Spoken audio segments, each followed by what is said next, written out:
So in this question here, we've got two forces and we want to calculate the combined force and the bearing angle of the two forces connected together.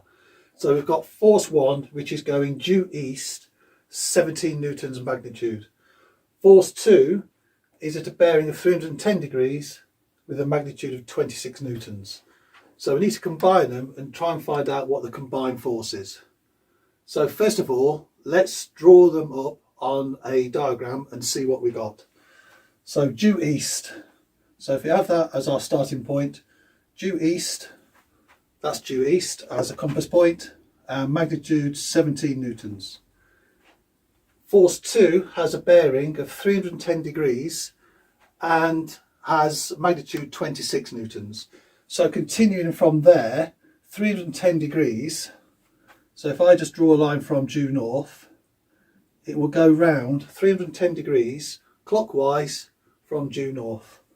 So that would be 90, there's another 90, there's another 90, so that's 270. So then we'd have an angle here of 40 degrees and it would be going along here. So that would be our force here, 26 newtons. So probably it's going to be a bit longer than this 17. So that's what we've got. And our resultant force is going to be this one here. So by the triangle inequality, we can join them up and that's our resultant force. So I'm going to call that force F. This is force 1 and this is force 2. So F equals force 1 plus force 2, and we're going to solve that by the triangle inequality. So what we want to do now is resolve in the horizontal motion pointing east, and then we'll point in the vertical motion as it's going in that direction pointing north. So let's have a look at east first, because that's going to be the straightforward one. So going east, we've got 17 newtons and it's going in the correct direction of the arrow, so it's plus 17. Then going against it, we're going to have something from this other force which will be going in this direction, and we'll have to make a triangle to work out what that is. So let's just draw a separate triangle with an angle of 40 degrees and join them up with a right angle triangle. So if that's 40 degrees, this here would be the vertical component of our force here. So I'm going to call that R1, and the horizontal component will be R2, which will be going in the horizontal motion. So if we want to work out what this is, we need to hypotenuse, which is going to be 26 newtons. So then if we have cosine to find our adjacent one, so if we look for R2, we'll have cosine of 40 equals R2 over 26. In which case we'll have R2 is 26 cosine 40. So that will take care of that. So then that is going to be going in this direction, in which case it's this one. Therefore we can subtract 26 cosine 40. So that's resolved in our horizontal. So now look at the vertical motion.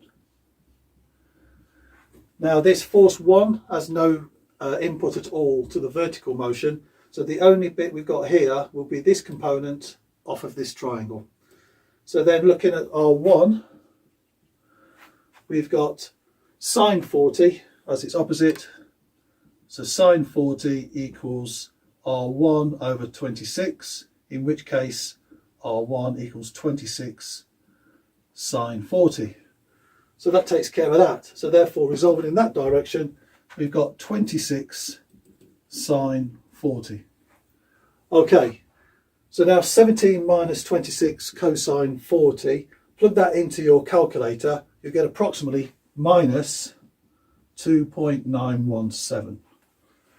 And plugging this one in your calculator, you'll get approximately 16.712. Okay, so now what we've got to do with those two forces together, resolving vertically and horizontally, we draw another triangle. Let's draw another triangle here. So now what we've got to do this, we want to do it just as a continuous line. So if I start with this one, that could be my starting point. and it's going 2.917 in this direction. So let's stop the triangle there. That's my 2.917. And then the 16.712 in the vertical. So that's going in that direction. So that's 16.712. So our resultant force now is going to be the length of this hypotenuse. So that's what we want. So the force is going to be going in this direction. So as we've got a right angled triangle here, we can use Pythagoras' theorem. So that force there will be our force F, which is the force we want to calculate. So F equals the square root. So using Pythagoras' theorem, a squared equals b squared plus c squared, we've got the square of that plus the square of that, and take the square root of the whole thing. So 2.917 squared plus 16.712 squared. And plug that into our calculator, we should get approximately 16.965. And that's in newtons. So that's the combined force. So if I write that up there, so you can round that off to 17 newtons as a rounded result. So that'd be the actual magnitude. Now we need to work out the bearing angle. So remember, that's from due north. So that's our due north. So we want this angle here. If we do that, we can then calculate all the way round to get to there. So this angle will be 360 minus that for the bearing angle. So this angle here will correspond to this angle here. So to do that, if I call that phi, to find phi, it would be the inverse tangent of opposite over adjacent. So phi, let's write that underneath here. So for phi, we want inverse tangent of 2.917 over 16.712. So it's going to be quite a small angle. It's going to be close to around about 1/5, I think that is. So therefore, plug that in your calculator, you'll get approximately 9.9 degrees. And that's with rounding. So therefore our resultant bearing angle will be 360 minus that. So if we now go 360 minus 9.9, which is 350.1, and that's degrees. So that will be our bearing angle of 350.1 degrees. And that will conclude all of our calculations for this question. Okay.